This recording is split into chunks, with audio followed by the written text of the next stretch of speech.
खाद्य सुरक्षा।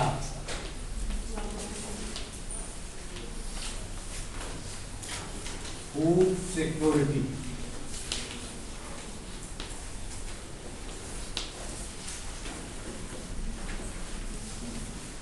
जैसा कि मैंने आपको बताया था कि खाद्य सुरक्षा का आशय है प्रत्येक व्यक्ति को हर समय पर्याप्त मात्रा में खाद्यान्न उपलब्ध हो रहा। इसका आशय है कि लोगों में क्रय शक्ति क्षमता इतने हो कि पर्याप्त मात्रा में खाद्यान्न को प्राप्त कर सकें।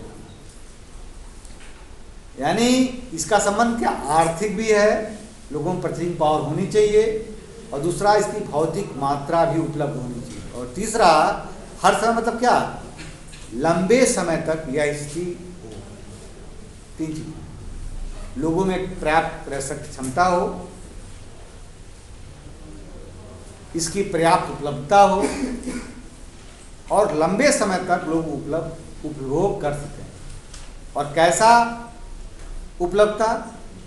सक्रिय जीवन के लिए, एक सक्रिय जीवन के लिए पर्याप्त मात्रा में खाद्यान्न प्रत्येक व्यक्ति को हर समय उपलब्ध यदि होता है तो उसको हम कहते हैं खाद्य सुरक्षा की स्थिति है। यदि ऐसा नहीं है तो हम कहते हैं खाद्य सुरक्षा की स्थिति नहीं। निश्चित रूप से खाद्य सुरक्षा का संबंध कहीं न कहीं समाज के उस सेक्शन से है जिसमें परचेजिंग पावर क्या है, कम है, क्रय करने की क्षमता कम है। ठीक है, यानी वीकर सेक्शन ऑफ सोसाइटी, जो समाज का गरीब तबका है। क्या हुआ पर्याप्त मात्रा में, क्योंकि वही वंचित हो सकता है, पर्याप्त मात्रा में खाद्यान्न उपलब्ध है, उसके लिए हो रहा है कि नहीं हो रहा है। यदि नहीं हो रहा है तो फिर ऐसी व्यवस्था बनाई जानी चाहिए कि वीकर सेक्शन ऑफ सोसाइटी भी खाद्य सुरक्षा की स्थिति को प्राप्त कर सके, चाहे उसमें क्रय शक्ति क्षमता प्रत्यक्ष आय के हस्तांतरण से किया जाए, चाहे वस्तु के रूप में आय को हस्तांतरित किया जाए। सैद्धांतिक रूप से यदि आर्थिक सिद्धांतों की हम बात करें तो निश्चित रूप से वस्तु के रूप में आय का हस्तांतरण बेहतर होता है आय के प्रत्यक्ष हस्तांतरण से। ठीक है, इसका आशय है कि लोगों के सक्रिय जीवन के लिए पर्याप्त मात्रा में खाद्यान्न उपलब्ध होने का आश्वासन, एक गारंटी होनी चाहिए। खाद्य सुरक्षा के 4 स्तरों की बात की गई। पहला जो स्तर है उसमें कहा गया कि सभी लोगों को वही चीजें, सभी लोगों को पर्याप्त मात्रा में क्या मिलना चाहिए, अनाज उपलब्ध। दूसरी अवस्था में अनाज के साथ सब्जियां दालें। ठीक है, तीसरी अवस्था में इन सब के साथ मिल्क और मिल्क प्रोडक्ट। चौथी अवस्था में इन सभी के साथ नॉनवेज जो फूड्स हैं वो भी होनी चाहिए साथ। यानी कंजम्पशन बास्केट में जो नॉनवेज आइटम्स हैं, मीट, मांस, मछली, ये भी उपलब्ध है। हम विचार करेंगे कि भारत खाद्य सुरक्षा के जो विभिन्न चरण हैं, फर्स्ट, सेकेंड, थर्ड, फोर्थ, उनमें से किसको प्राप्त कर पाया। लेकिन इससे पहले जानना जरूरी है कि यदि हम खाद्य सुरक्षा की बात करें, खाद्यान्नों की सिर्फ बात करें, तो खाद्यान्न की उपलब्धता प्रत्येक व्यक्ति को हर समय उपलब्ध हो, ये कैसे संभव हो पाएगा। तो निश्चित रूप से फूड सिक्योरिटी का संबंध खाद्यान्नों की आपूर्ति से किससे है, खाद्यान्नों की आपूर्ति, सप्लाई ऑफ फूड ग्रेन्स, और दूसरा खाद्यान्नों का क्या है, खाद्यान्नों का वितरण यानी यह क्या हो गया, यह हो गया आपूर्ति पक्ष, और इसको बोलते हैं मांग पक्ष, डिमांड साइड। हम यह विचार करेंगे यदि भारत में खाद्य सुरक्षा की स्थिति कहीं नहीं दिखती है हमको, तो उसके लिए जिम्मेदार कौन है? क्या आपूर्ति पक्ष है या मांग पक्ष? इस पर हम लोग विचार करें। ध्यान दो, यदि आपूर्ति की हम बात करें तो खाद्यान्नों की आपूर्ति के दो तरीके हैं। एक तरीका है घरेलू उत्पादन, domestic production of food grains, और दूसरा तरीका क्या है? आयात।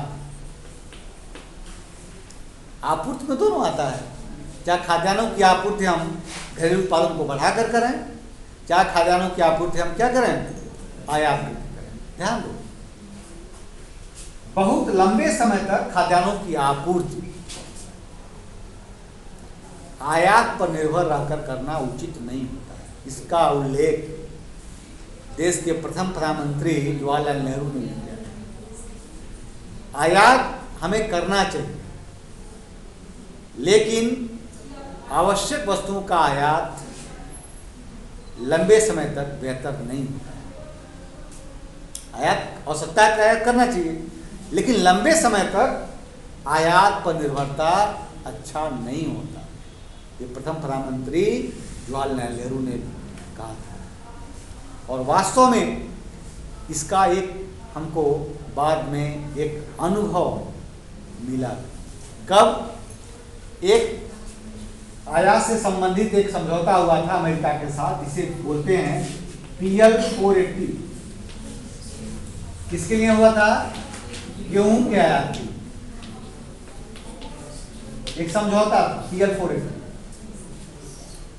जब अमेरिका का वियतनाम से युद्ध हो रहा था और अंतर्राष्ट्रीय मंच पर भारत ने उसका विरोध किया कि अमेरिका का यह कदम उचित नहीं है, अमेरिका ने क्या किया? कई सारे प्रतिबंध PL 480 समझौते में लगा दिए। कई सारे प्रतिबंध लगा। इसका मतलब क्या हुआ कि आवश्यक चीजों के लिए यदि हम दूसरे पर निर्भर रहते हैं, तो क्या दूसरे देश पर निर्भर रहते हैं, तो उस देश के द्वारा जो भी अनुचित कार्रवाई की जाएगी, हम उसका प्रतिकार अंतर्राष्ट्रीय मंच पर कोई भी देश नहीं कर सकता। कोई व्यक्ति हो, किसी पर आप निर्भर हैं, तो क्या उसका विरोध कर सकते हैं? वो गलत भी कहता है तो उसका विरोध नहीं कर। क्यों? आपकी डिपेंडेंसी उस पर है। तो आवश्यक वस्तुओं के निर्भरता दूसरे देशों पर वो ठीक नहीं होती है। वो एक अनुभव हमको मिला PL 480। तो एक देश की संप्रभुता के लिए, अंतर्राष्ट्रीय मंच पर स्वतंत्र विचार देने के लिए ये जरूरी है कि जो खाद्यान्न की आवश्यकता है उसकी आपूर्ति आयात के माध्यम से नहीं, बल्कि घरेलू उत्पादन को बढ़ा करके किया जाना चाहिए। इसी को दृष्टिगत रखते हुए आप ध्यान दो, भारत में कौन सी शुरुआत की गई उत्पादन बढ़ाने के लिए? इंटेंसिव एग्रीकल्चर टेक्निक, गहन खेती तकनीक पर आधारित एक प्रोग्राम चलाया गया। क्या नाम था? हरित क्रांति, ग्रीन रिवॉल्यूशन।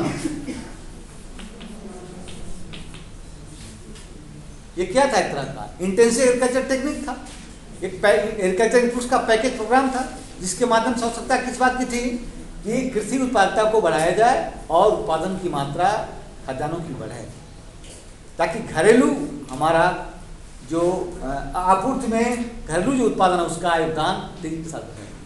इसमें कोई संदेह नहीं है, जैसा कि हम लोगों ने पढ़ा है, कि हरित क्रांति का अर्थव्यवस्था पर बहुत सकारात्मक प्रभाव रहा और कृषि क्षेत्र का जो उत्पादन का स्तर है वो तेजी के साथ बढ़ा। परिणाम क्या हुआ? 1977 में, ये कब का शुरू है? 1965-66 में एक प्रयास किया। कैसे किया गया? मैंने बताया था कि शुरुआत किसने डाली थी? न्यू डाली थी। किसने डाली थी न्यू? लाल बहादुर शास्त्री। अब जानते हो वो समय जब था, वो समय ऐसा था कि जब बाहरी जो सीमा थी देश की अंतर्राष्ट्रीय सीमा वो खतरे में थी और देश में खाद्यान्नों का अकाल था, खाद्यान्न का अकाल था, पर्याप्त मात्रा में खाद्यान्न उपलब्ध नहीं था। तो उन्होंने एक नारा दिया था, जय जवान जय किसान, यानी देश का जो कुछ भी है जिम्मेदारी किसके कंधों पर है? जवान अंतर्राष्ट्रीय सीमा के लिए और लोगों का पेट भरने के लिए किसानों के कंधे पर। और इस बात का उल्लेख किया, शायद तुम लोग जानते हो, उन्होंने एक आह्वान किया था कि सप्ताह में एक दिन क्या रहना चाहिए? उपवास, ताकि दूसरे के लिए भोजन। ये स्थिति थी हमारे देश की, ये स्थिति थी, खाद्यान्न का इतना कमी था। और जब ग्रीन रिवॉल्यूशन देश में शुरू किया गया, उसका इतना अच्छा प्रभाव पड़ा कि 1977 में क्या हो गए? आत्मनिर्भर, जो अभी हम चर्चा कर रहे हैं आत्मनिर्भर की, ये वास्तव में आत्मनिर्भरता बहुत पहले से है। खाद्यान्नों क्षेत्र में आत्मनिर्भर हम हो गए 1977। आत्मनिर्भर की बात कर रहे हैं, आत्मनिर्भर सेल्फ रिलायंट इंडिया की बात कर रहे हैं। यह आत्मनिर्भरता खाद्यान्नों के क्षेत्र में उसी दिशा में उठाया गया एक कदम। हरित क्रांति के माध्यम से खाद्यान्नों के उत्पादन में हम आत्मनिर्भर हों, ये उसी समय उठाया गया है, कोई नई बात हम नहीं करेंगे। और आत्मनिर्भरता को हम प्राप्त करें, ये प्रयास किया गया। इंटेंसिव एग्रीकल्चर टेक्निक के माध्यम से कृषि क्षेत्र में एक क्रांतिकारी परिवर्तन लाने का प्रयास किया गया और उसका सकारात्मक प्रभाव रहा, जैसा कि मैंने आपको बताया। लेकिन प्रश्न ये उठता है कि खाद्यान्नों के क्षेत्र में यदि आत्मनिर्भर हम प्राप्त हो गए, आत्मनिर्भरता को प्राप्त किया, तो क्या खाद्य सुरक्षा की स्थिति मान लिया जाए, मिल जाएगी? नहीं, ऐसा नहीं हो सकता। हमने खाद्य सुरक्षा में यह कहा कि दीर्घकाल तक खाद्यान्न उपलब्ध होना चाहिए, इसकी गारंटी होनी चाहिए। एग्रीकल्चर सेक्टर ऐसा है कि कृषि का उत्पादन पूरा का पूरा किस पर निर्भर करता है? प्रकृति पर। यदि क्लाइमेटिक कंडीशन जो है फेवरेबल है तो प्रोडक्शन बहुत अधिक होगा, यदि फेवरेबल नहीं है प्रोडक्शन कम हो जाएगा। तो लॉन्ग टर्म की हम बात कर रहे हैं। हो सकता है कि किसी साल कृषि का उत्पादन बहुत अधिक हुआ हो, सभी को अनाज उपलब्ध हो जाए, लेकिन अगले साल मान लो क्लाइमेटिक जो कुछ कंडीशन ऐसे हों जो फेवरेबल ना हो, कुछ नेचुरल डिजास्टर आ जाएं, प्राकृतिक आपदाएं आ जाएं, तो खाद्यान्नों का उत्पादन क्या हो जाएगा? अभाव हो जाएगा। तो क्या उस स्थिति में सबको पर्याप्त मात्रा में खाद्यान्न उपलब्ध हो पाएगा? तो क्या करना चाहिए इसके लिए?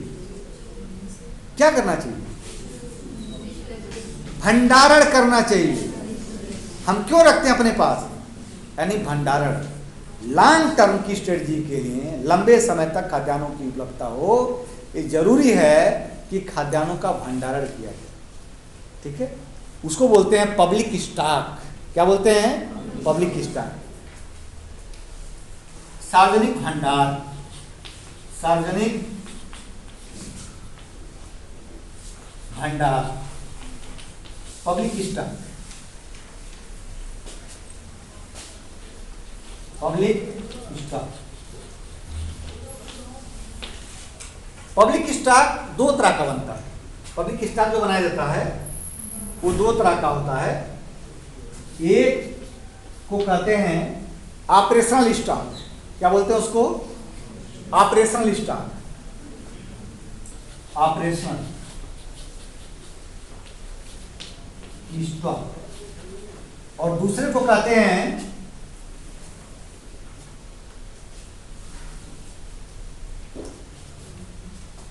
ये क्रियान्वित भंडार। ऑप्शन मतलब क्या होगा? क्रियान्वित भंडार। दूसरे को कहते हैं बफर स्टॉक।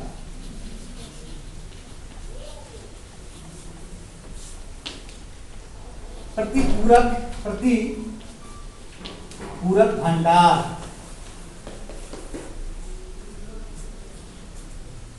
प्रतिपूरक भंडार दो तरह के हो गए। एक है क्रिया भंडार, और दूसरा हमने क्या कहा,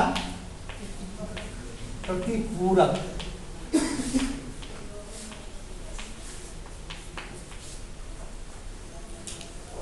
प्रतिपूरक मतलब क्या, इसका नाम है बफर स्टॉक। बफर शब्द आपने सुना है, खाने में बहुत सारे क्या होते हैं, स्टॉक बना दिए जाते हैं, आवश्यकता अनुसार आदमी उसमें क्या करता है, देता है। इस समय सिस्टम वही चलता है। क्रियान्वयन भंडार जो है ऑप्शनल स्टॉक का मान का प्रयोग प्राय सरकार द्वारा जो संचालित कई सारी योजनाएं हैं, जैसे mid day meal scheme, PDS, इसके लिए इस भंडार का प्रयोग किया जाता है। ठीक। दूसरा जो प्रतिपूरक भंडार है, आवश्यकता यदि पड़ती है तो स्टॉक है, बफर स्टॉक, इसके माध्यम से उपलब्ध कराया जाता है। एक बड़ा स्टॉक जो बनाया जाता है, पब्लिक स्टॉक, वो कौन बनाता है, उसका नाम क्या है, पब्लिक स्टॉक जो बनाता है उसका नाम है FCI, food corporation of India. एक पूल तैयार करता है, खाद्यान्नों का एक पूल तैयार करता है, FCI पब्लिक स्टॉक बनाता है, फूड कॉर्पोरेशन ऑफ इंडिया। तो खाद्यान्न से आप निर्भर हो गए, लेकिन लॉन्ग टर्म तक सबको खाद्यान्न उपलब्ध हो, क्या करेंगे, हमको स्टॉकिंग करना पड़ेगा, सार्वजनिक भंडार बनाना पड़ेगा। दो तरह के स्टॉक बनेगा, पब्लिक स्टॉक दो तरह का, एक हो गया ऑप्शनल स्टॉक, दूसरा हो गया बफर स्टॉक। कितना स्टॉक बनाया जाएगा, स्टॉक कितना बनाया जाएगा, ये कई सारी बातों पर निर्भर करता है। जैसे मान लो पॉपुलेशन की ग्रोथ क्या है, पॉपुलेशन की ग्रोथ, प्राय जो स्टॉक बनाया जाता है, स्टॉक के लिए एक होता है मिनिमम नॉर्म्स, क्या रखते हैं, जो भी पब्लिक स्टॉक होगा इसको क्लीन कर दें, पब्लिक स्टॉक जो भी होगा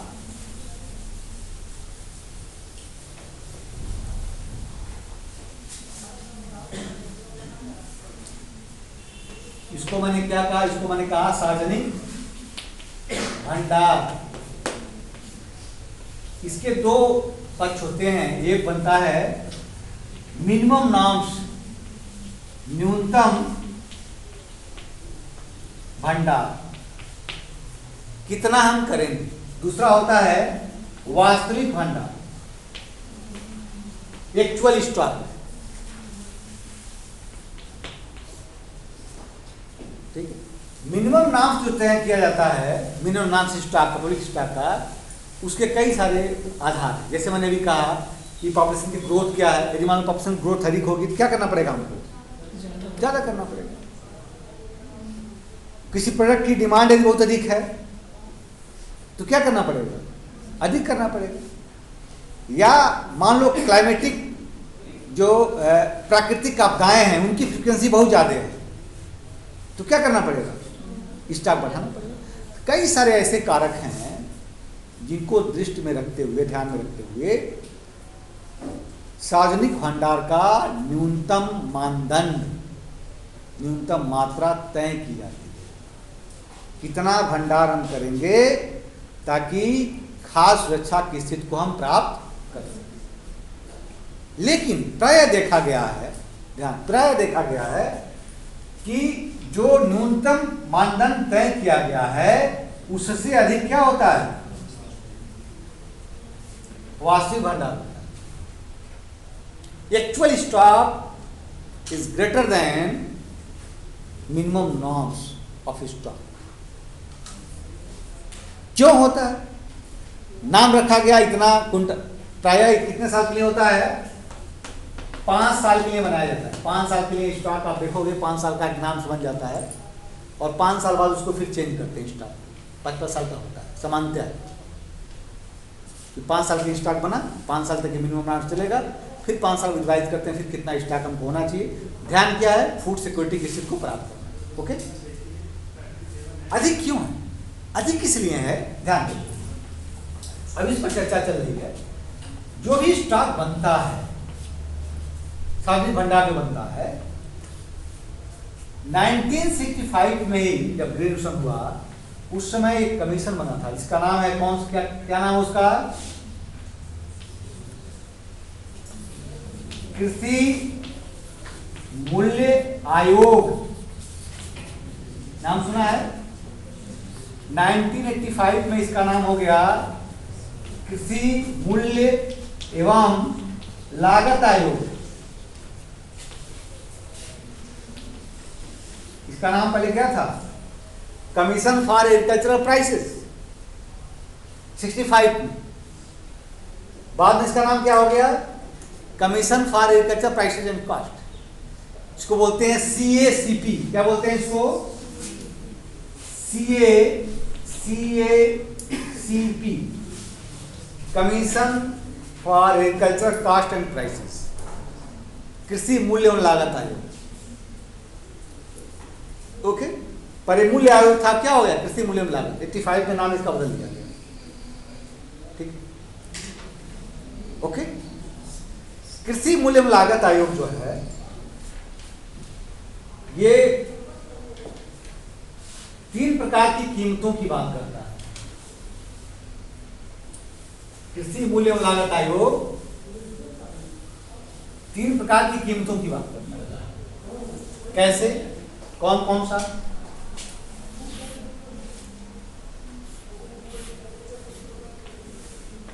एक को कहते हैं MSP, नाम सुना है? Minimum support price. दूसरे को कहते हैं प्रोक्योरमेंट प्राइस, PP, वसूली कीमत। ये क्या है? न्यूनतम समर्थन कीमत। इसको क्या कहते हैं? वसूली कीमत। और तीसरे का नाम है जारी कीमत। इसको बोलते हैं इशू प्राइस।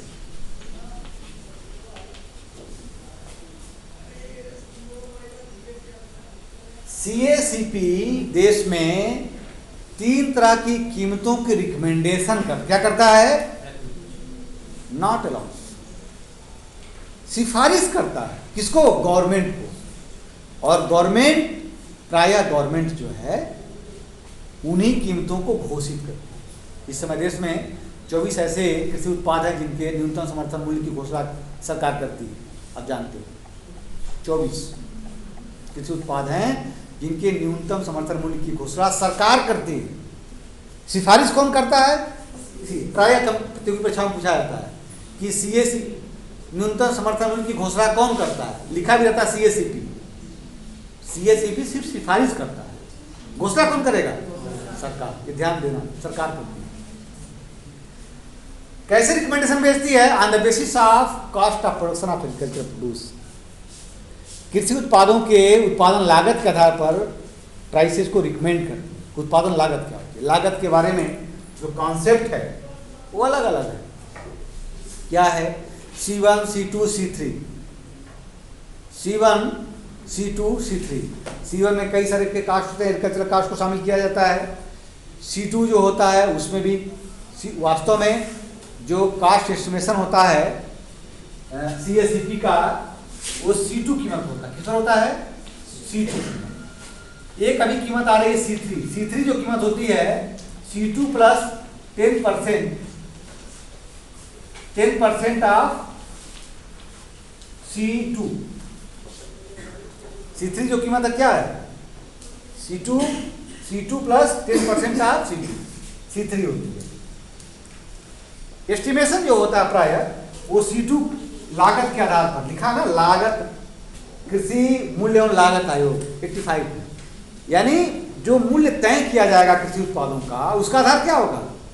कृषि उत्पादन की लागत। इसलिए नाम बदला गया, कृषि उत्पादन की लागत। लागत कौन सी? लागत के बहुत सारे कॉन्सेप्ट हैं, सब पर चर्चा करना संभव नहीं है। इतना सब जानो, C2 कास्ट जो होती है, कई तरह की लागतें हैं। C2 लागत के आधार पर वो कृषि उत्पादों के जो न्यूनतम समर्थन मूल्य हैं उनकी रिकमेंडेशन गवर्नमेंट को भेजती है और गवर्नमेंट फिर क्या करती है? उसको अनाउंस घोषित करती है। ओके, ध्यान दीजिए।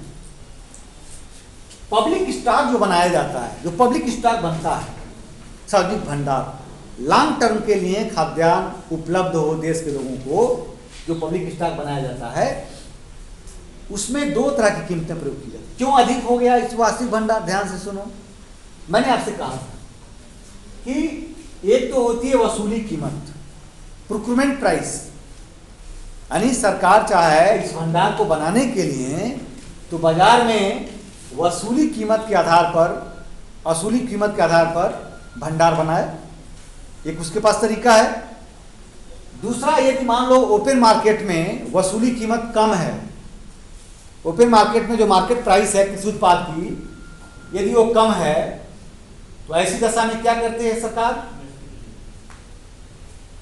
एमएसपी जो तय की होती है, यानी किसान को नुकसान न हो, क्योंकि एग्रीकल्चर सेक्टर का जो उत्पादन हो क्या टाइम लैग वाला है।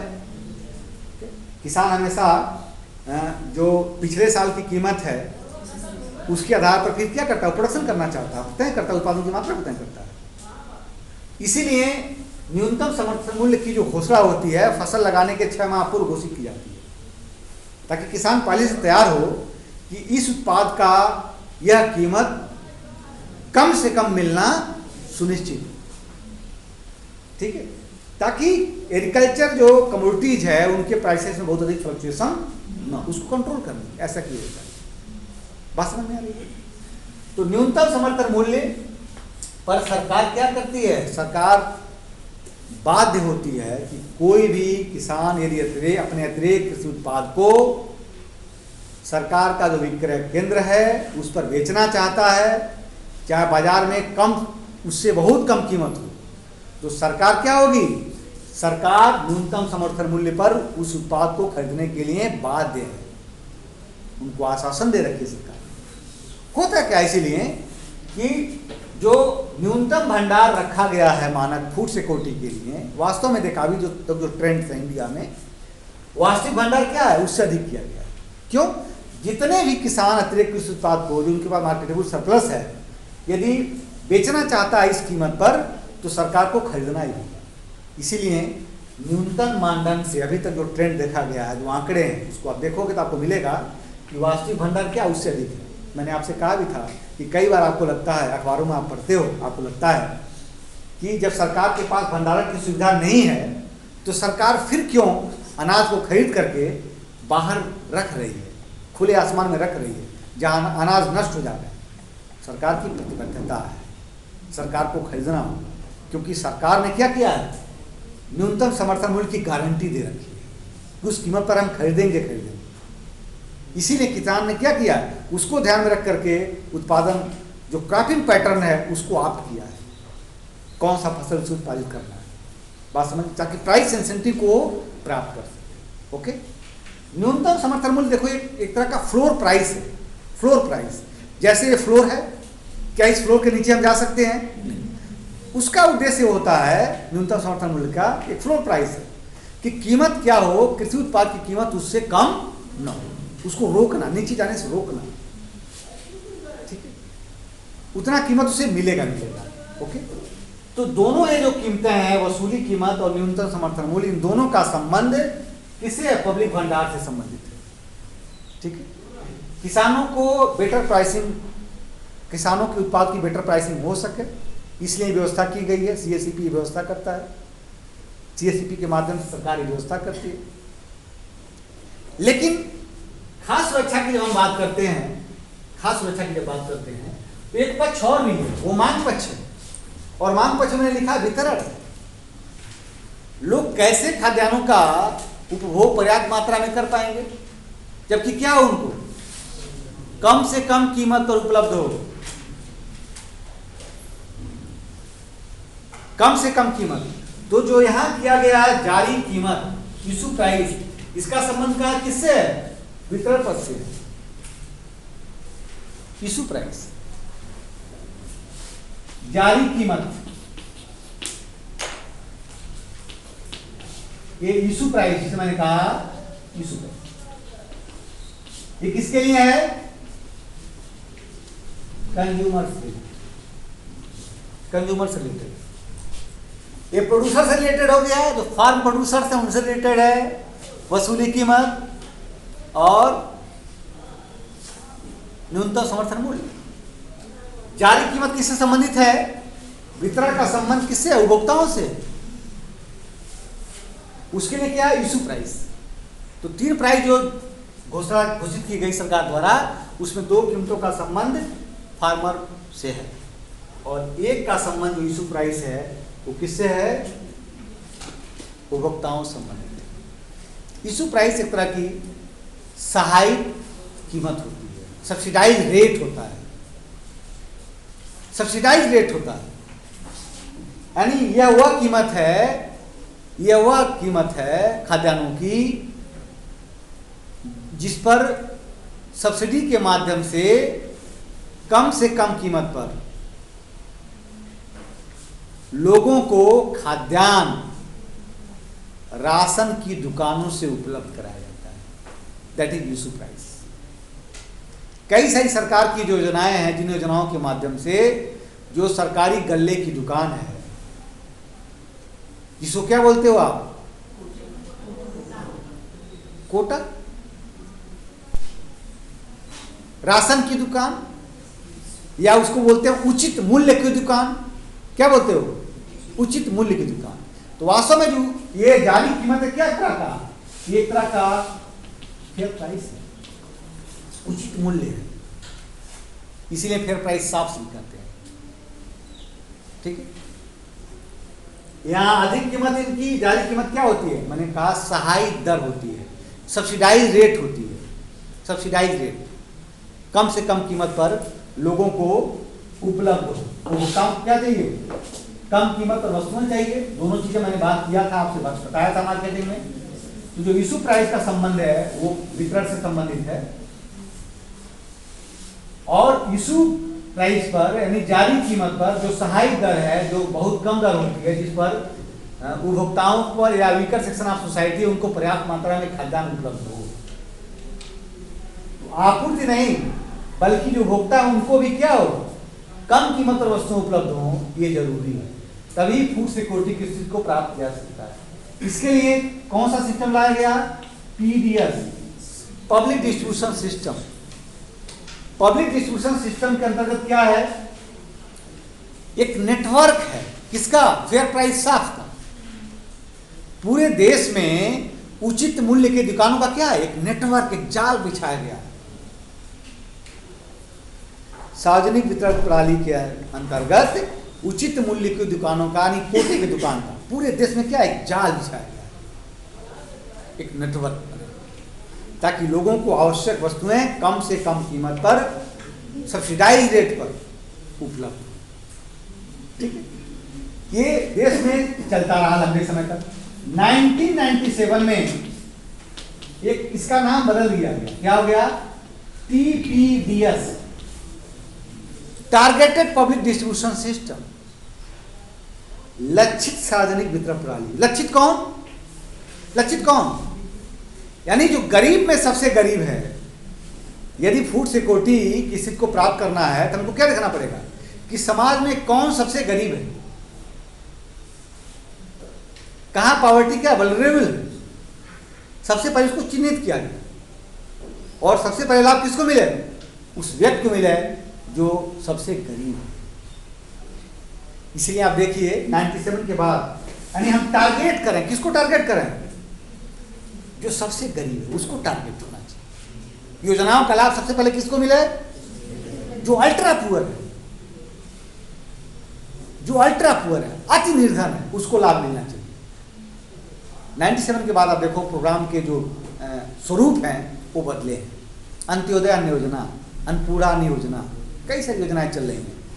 अंत्योदय क्या मतलब? क्या? जो अंतिम व्यक्ति है, यानी जो ऐसा व्यक्ति जिसमें परचेजिंग पावर सबसे लो है, उनके लिए अन्नपूर्णा अन्न योजना, कई सारी योजनाएं चलाई गई। उद्देश्य यही था कि जो समाज का सबसे गरीब तबका है, जिसमें परचेजिंग पावर सबसे न्यून है, उन्हें खाद्यान्न पर्याप्त मात्रा में उपलब्ध हो सके। आज की स्थिति आप देखो तो मुझे लगता है कि 100 रुपीज में 5 सदस्यों वाले एक परिवार को महीने भर का राशन उपलब्ध हो जाता है, जहां तक मुझे पता है। 5 सदस्य, जो आइडियल फैमिली साइज हो कितना है? 5 सदस्य परिवार में। तो तो 5 सदस्य वाले परिवार में 100 रुपये पर क्या मिलता है, खाद्यान्न उपलब्ध हो जाता है। इसलिए देखो पॉवर्टी के डिफिनेशन में बहुत सारे चेंजेस किए गए, ठीक है। क्यों? कि सरकार ने वो सुविधा उपलब्ध कराई है। इस 100 रुपये में क्या कर सकता है, पूरे परिवार का राशन, 5 सदस्यों का जो राशन है एक परिवार प्राप्त कर सकता है। सरकार की ऐसी स्कीम है। इसमें होता क्या, मैंने क्या कहा कि वीकेस्ट सेक्शन ऑफ सोसाइटी है, वो टारगेटेड पब्लिक सिस्टम। इसमें अब 3 तरह के कार्ड जारी होते हैं, आप जानते हो ना, कई 3 तरह के कार्ड, वो कलर अलग अलग है, और हर कार्ड के लिए जो मात्रा है और जो योजनाओं का लाभ है वो अलग अलग अलग अलग। क्यों? क्योंकि सभी को खाद्यान्न प्राप्त मात्रा में मिल सके। बात तो समझ में आ रही है। अब यहां देखो, ध्यान दो, 2 महत्वपूर्ण बात है फूड सिक्योरिटी के लिए। जैसे मैंने कहा कि एक मिनिमम नॉर्म्स बनाया जाता है पब्लिक स्टॉक के लिए, एक्चुअल स्टॉक बनता है। हमने क्या देखा कि जो मिनिमम नॉर्म्स है उससे अधिक एक्चुअल स्टॉक हो रहा है। तो क्या आपको लगता है कि फूड सिक्योरिटी में कहीं यदि कमी हमको दिखती है तो क्या सप्लाई साइड की कोई कमी है? नहीं। जितना मिनिमम नॉर्म्स हमने बनाया फूड सिक्योरिटी के लिए उससे अधिक हमने स्टॉक किया है। यदि हमको इतना कुंटल चाहिए तो उससे अधिक कुंटल हमने क्या किया, स्टॉक किया है। मतलब भंडार है, इसकी कोई कमी नहीं है, सप्लाई साइड की कोई कमी नहीं है। यहां भी पीटीपीडीएस के अंदर देखो 2 चीजें होती हैं। एक वर्ड यूज किया जाता है एलोकेटेड अमाउंट। क्या होता है? Allocated amount. एलोकेटेड अमाउंट आवंटित मात्रा।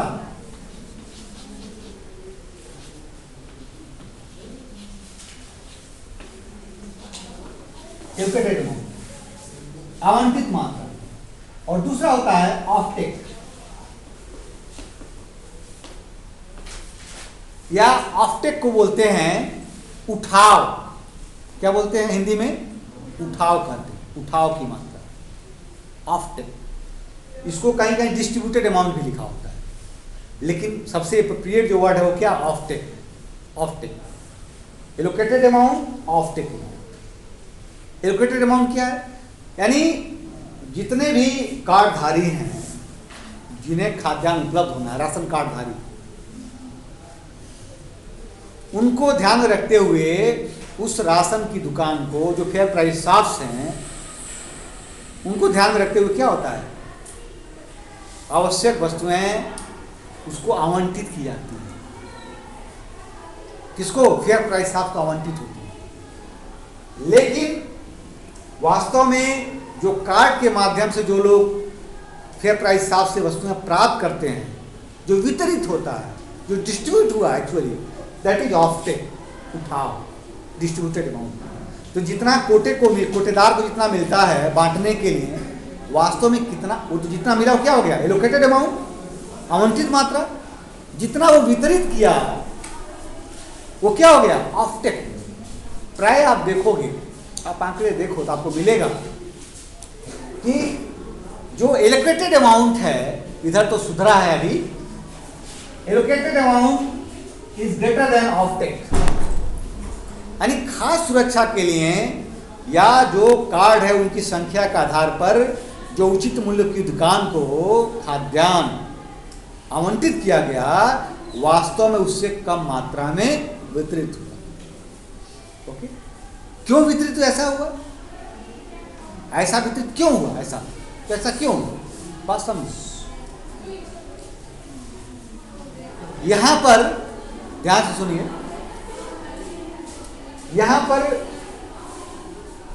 जो ऑफटेक किया जाता है उसमें टीपीडीएस जब आ गया, इसमें 2 ग्रुप बन गया। टीपीडीएस में क्या ग्रुप बना? 2 ग्रुप। कौन कौन सा? एक होगा एपीएल का, दूसरा होगा बीपीएल, एबव पॉवर्टी लाइन और बिलो पॉवर्टी, टीपीडीएस के अंदर। इसलिए कार्ड अलग अलग बनाए गए, अलग अलग कार्ड, कलर के कार्ड हैं, और दोनों के लिए जो इशू प्राइस है क्या है? जारी कीमत अलग अलग है। जो बीपीएल उसको क्या है? उसका इशू प्राइस कम है, जो एपीएल है उसका प्राइस अधिक है। ओके, ये जो प्राइस तय होती है, वास्तव में जो पीडीएस के अंदर, ध्यान दो, इसमें दोनों गवर्नमेंट का रोल है, स्टेट गवर्नमेंट, सेंट्रल गवर्नमेंट दोनों का। सेंट्रल गवर्नमेंट पूरा पूरा क्या करती है? वो भंडारण का काम करती है। ध्यान से सुनिए, पूरा जो भंडारण का काम है वो सेंट्रल गवर्नमेंट करती है। नाम लिखा है CI, बड़ा सा भंडारण एजेंसी। डिस्ट्रीब्यूशन का काम कौन करती है? स्टेट गवर्नमेंट करती है। डिस्ट्रीब्यूट करने का काम कौन करती है? गवर्नमेंट, स्टेट गवर्नमेंट करती है, राज्य सरकार ने करती है। ठीक है। दूसरी जो महत्वपूर्ण बात है, जो भी खाद्यान्न यहाँ सार्वजनिक भंडार से डिस्ट्रीब्यूशन के लिए स्टेट को दिए जाते हैं, उसकी इकोनॉमिक कॉस्ट निकाली जाती है। इकोनॉमिक कॉस्ट में जो आया, कास्ट ऑफ प्रोडक्शन हुआ, प्लस ट्रांसपोर्टेशन कॉस्ट हुआ, पर स्टोरेज कॉस्ट, सब मिलाकर बोलते हैं इकोनॉमिक कॉस्ट। और इकोनॉमिक कॉस्ट पर सब्सिडी दी जाती है। किसके लिए? APL ग्रुप को भी सब्सिडी दी जाती है। सब्सिडी यानी किस पर? सब्सिडी यानी economic cost of food grains. जो आर्थिक लागत आई खाद्यान्नों की, उस पर परसेंट के रूप में सब्सिडी मिलती है। APL ग्रुप को भी, BPL ग्रुप को। सब्सिडी किसको मिलती है अधिक? APL या BPL? किसको मिलती है? BPL ग्रुप सब्सिडी मिलती है। तो BPL ग्रुप के लिए जो इशू कीमत होती है वो बहुत कम होती है, APL ग्रुप के लिए कीमत अधिक होती है। होता क्या है, अभी हमने कहा कि जो एलोकेटेड अमाउंट है उससे कम डिस्ट्रीब्यूट होता है। क्यों होता? नंबर 1 ध्यान दो। नंबर 1 हुआ क्या कि जो एलोकेट किया गया उनका डिस्ट्रीब्यूट क्यों नहीं हुआ? डिस्ट्रीब्यूट इसलिए होता है, जैसे पहली बात है कि जो मार्केट प्राइस है और APL ग्रुप के लिए जो इशू प्राइस है उसमें बहुत अधिक डिफरेंस नहीं है, बहुत अधिक डिफरेंस नहीं है। इसलिए भी जो APL ग्रुप है वो फेयर प्राइस शॉप से जो उनको अनाज मिलता है उसके लिए बहुत डिमांड नहीं करता है।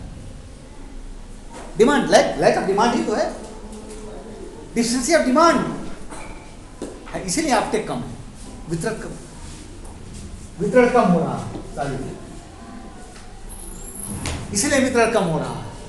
वितरण कम हो रहा है ना, डिस्ट्रीब्यूटर कम है। इसीलिए एक तो जो प्राइस ओपन मार्केट जो प्राइस है और जो सब्सिडाइज रेट पर मिल रहा है APL ग्रुप को, उसमें बहुत डिफरेंस कम है। इसलिए दूसरी बात है क्या कि जो क्वालिटी है, प्रोडक्ट की क्वालिटी, एक मैसेज है कि जो फेयर प्राइस हिसाब से जो हमको प्रोडक्ट मिल रहा है वो क्या है? पुअर क्वालिटी का है, पुअर क्वालिटी का। इसलिए वो बेटर क्वालिटी के लिए अधिक कीमत देने को तैयार है, वहां से नहीं लेता है। और दूसरा, एक जो हमारा सोसाइटी है, जो इंडियन सोशल सिस्टम है, इसमें कहीं कहीं ये चीज़ें हैं कि जो APL ग्रुप में है वो फेयर प्राइस हिसाब से अनाज को लेना या आवश्यक वस्तुओं को लेना पसंद नहीं। क्यों? उसको लगता है ऐसा हम करते, देखो गरीब का लाभ लेना चाहते हैं, लेकिन गरीब कोई कहलाना नहीं चाहता है। किसी गरीब आदमी को कहो तुम गरीब हो, अच्छा नहीं लगेगा, लाभ लेने के लिए लगेगा, गरीब कहलाना उसको अच्छा नहीं लगेगा। APL ग्रुप क्या चाहता है? जो सोशल स्ट्रक्चर है, जो सोशल स्ट्रेटा है, उसमें वो डिमांड नहीं करता। डिमांड की मुख्य समस्या का डिफिशिएंसी ऑफ डिमांड है। तो क्वालिटी पुअर एक मैसेज चला गया, क्वालिटी पुअर क्वालिटी का, इसलिए डिमांड नहीं करता है। और इससे भी बड़ी बात कि कंज्यूमर क्या चाहता है? सॉवरेनिटी। कंज्यूमर सॉवरेनिटी चाहता है, संप्रभुता चाहता है, वो चॉइस चाहता है। लेकिन पीडीएस में no choice is available for consumer, जो है वही आपको मिलेगा। मार्केट से आप लोगे, चॉइस है, आप वेराइटी है। कीमत आप अधिक देते हैं लेकिन क्या मिलता है? वेराइटी मिलता है। तो जो कंज्यूमर सॉवरेनिटी है, जो उपभोक्ता की संप्रभुता है, वो अवेयर करना चाहता है। वो चाहता है मेरे पास चॉइस हो, उसमें से हम सेलेक्ट करें, वो ऑप्शन नहीं है। इसलिए भी वो फेयर प्राइस शॉप्स की जो उत्पाद हैं उसको उसकी मांग नहीं करता। इस तरह से होता क्या? इन टोटल बात करें तो डिमांड क्या होती है? वो डिमांड कम हो जाती है। इसीलिए जो ऑफटेक है वो एलोकेटेड अमाउंट से कम। लेकिन इधर बढ़ा है। अब बढ़ा कैसे है? मैं कुछ नहीं कर सकता क्यों बढ़ा है, क्योंकि जो व्यवहारिक कठिनाइयां हैं, जो हम एक वर्ड देते हैं करप्शन, जिसमें कई सारे जो खास तौर से जो कोटेदार हैं, जो कोटे को शासन की दुकान को संचालित करता है, आप देखो प्रायः उन पर कहीं न कहीं क्वेश्चन मार्क लगा होता है। ब्लैक मार्केटिंग का लगा होता है। ब्लैक मार्केटिंग मैं क्या कह रहा हूँ, इसलिए कह रहा हूँ कि डिस्ट्रीब्यूट तो हो गया लेकिन जो रियल बेनिफिशरीज है उसको नहीं मिला, उसको मार्केटिंग सेल कर दिया, ब्लैक मार्केटिंग में कर दिया, सेल कर दिया कहीं और, लेकिन दिखा दिया। तो इसलिए जो गैप इनके बीच है, इधर देखिएगा आपको मिलेगा गैप क्या हो रहा है आपका। पहले आप देखोगे बहुत पहले तो 50% मिलेगा आपको, जो भी एलोकेटेड अमाउंट है उसका 50% ही क्या हुआ, डिस्ट्रीब्यूट हुआ है। आप आंकड़े देखिए आपको मिल जाएंगे, बड़ा इंटरेस्टिंग आंकड़े हैं, लेकिन इधर कम हुआ है। खैर बहुत सारे जो उपाय हैं, ऐसे उपाय किए गए हैं ताकि ये जो रियल बेनिफिशरीज है वो बेनिफिटेड हो इसके माध्यम से। यदि कहीं फूड सिक्योरिटी की स्थिति नहीं मिलती है तो आप जानते हो कि 2013 में एक एक्ट आया देश में जिसका नाम है फूड सिक्योरिटी एक्ट। तो कहीं कोई व्यक्ति यदि खाद्यान्न के अभाव में कोई दिक्कत होती है तो उसके लिए जिम्मेदार कोई न कोई व्यक्ति है, रिस्पॉन्सिबल है, उसको पनिश करने का प्रावधान है एक्ट में। ठीक है, फूड सिक्योरिटी एक्ट में प्रावधान है। और मैंने आपसे कहा था, शायद एक बार मैंने चर्चा किया था कि देखो अखबारों में प्राय आता है जब भी कोई व्यक्ति, किसी व्यक्ति की मृत्यु होती है तो यह कहीं प्रकाश में आया कि इस व्यक्ति की मृत्यु जो है भूख से हो गई है, उसके क्या होता है, उसका पोस्टमार्टम कराया ताकि ये तय हो कि वास्तव में भूख से हुई है, तो जो भी उसके लिए जिम्मेदार व्यक्ति है क्या किया जाए, उसको पनिश किया जाए। क्योंकि एक नेटवर्क जो फैलाया गया है, एक बड़ा जो नेटवर्क है, उस नेटवर्क के माध्यम से खास सुरक्षा की स्थिति को प्राप्त किया जाए, ये फूड सिक्योरिटी एक्ट का क्या है, ये प्रावधान रखा गया है। कोई वंचित न हो, खाद्यान्न के अभाव में कोई वंचित न हो, कोई भूखा न रह सके। लेकिन ये इससे भी बड़ा महत्वपूर्ण प्रश्न है, इसका मतलब क्या है, फूड सिक्योरिटी के माध्यम से कहीं न कहीं आप देखो इनडायरेक्टली हम क्या कर रहे हैं, जो पॉवर्टी उस पर अटैक कर रहे हैं। पॉवर्टी पर क्या, पॉवर्टी पर डायरेक्ट अटैक, गरीबी को कम करने का प्रयास किया जा रहा है। ठीक है, तो गरीबी से कहीं न कहीं ये रिलेटेड है। फूड सिक्योरिटी जब भी बात करते हैं तो गरीबी को हम अलग नहीं कर सकते हैं, क्योंकि इनकम जो ट्रांसफ़र किया जा रहा है सरकार के द्वारा, ठीक है, जिसमें डिस्ट्रीब्यूशन ब्रांच हम लोग पढ़ते हैं पब्लिक फाइनेंस में, वो एक माध्यम है। लोगों को आय कैसे हस्तांतरित किया जाए ताकि लोगों में परचेजिंग पावर बढ़े और पर्याप्त मात्रा में खाद्यान्न उन्हें लंबे समय तक हर व्यक्ति को उपलब्ध हो सके। ठीक है, शेष का